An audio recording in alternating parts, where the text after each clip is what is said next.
Hi friends, মই Dr. Himanshu Baishya আপোনালোকৰ মাজত মই আজি এটা ইম্পৰ্টেন্ট মেসেজ লৈ আহিছো তো কথা হল এটা ষ্টৰী দ্বাৰা আপোনালোকক মই মেসেজটো দিম সৰ্পদংশন হলে আপুনি কাৰ ওচৰত যাব এটো এটা ভাল ইম্পৰ্টেন্ট টপিক সৰ্পদংশন হলে কাৰ ওচৰত যাব মোৰ ঘৰৰ ওচৰত এজন মানুহ আছিল যিজন মানুহক খাপে খুটিলে আৰু মোৰ হস্পিটেল মোৰ ঘৰৰ পৰা মাত্ৰ 10 মিনিট লাগে তো ইমিডিয়েটলি মোৰ হস্পিটেললৈ গল হস্পিটেলত যোৱাৰ ঠিক 5-6 মিনিট পিছত তেওঁ অচেতন হৈ গল আৰু অচেতন হোৱাৰ লগালগ তেওঁক আমি কি কৰিলো ইনটিউবেট কৰিলো আৰু ভেন্টিলেটৰত দিলো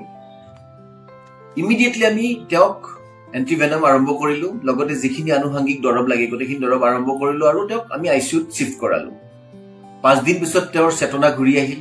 আৰু আজি 10 দিন হল তেওঁক আমি ডিসচাৰ্জৰ যিখিনি প্ৰক্ৰিয়া আমি আৰম্ভ কৰিছো তেওঁক আমি আজি ঘৰত যাবলৈ দিম এইটো এটা মেসেজ আপোনালোকৰ মাজত মই আনিলো কাৰণ পৃথিৱীত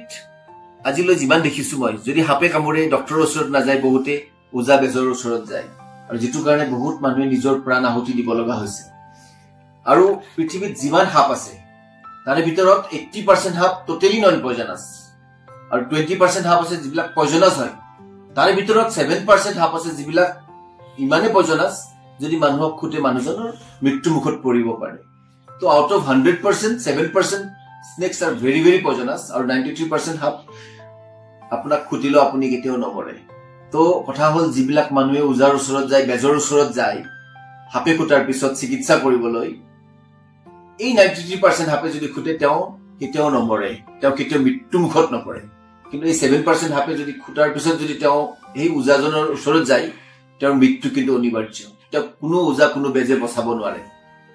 কিয় বচাব নোৱাৰে আজি মই এই এক্সাম্পলটো আপোনাক দিলো মই যিগৰাকী মানুহৰ মানে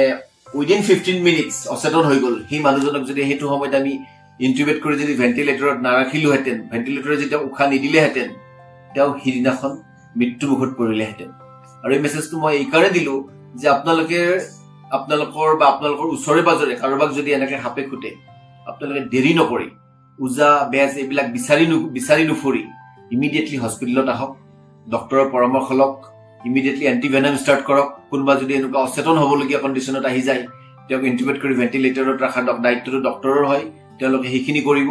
তো এইটো এটা ইম্পৰ্টেন্ট মেসেজ আপোনালোকৰ মাজত দিলো যদি ভাল লাগিছে ভিডিওটো চাই লাইক কৰিব শেয়াৰ কৰিব আৰু মোৰ ইউটিউব চেনেল আজিও যদি সাবস্ক্ৰাইব কৰা নাই সাবস্ক্ৰাইব কৰিব thank you very much for watching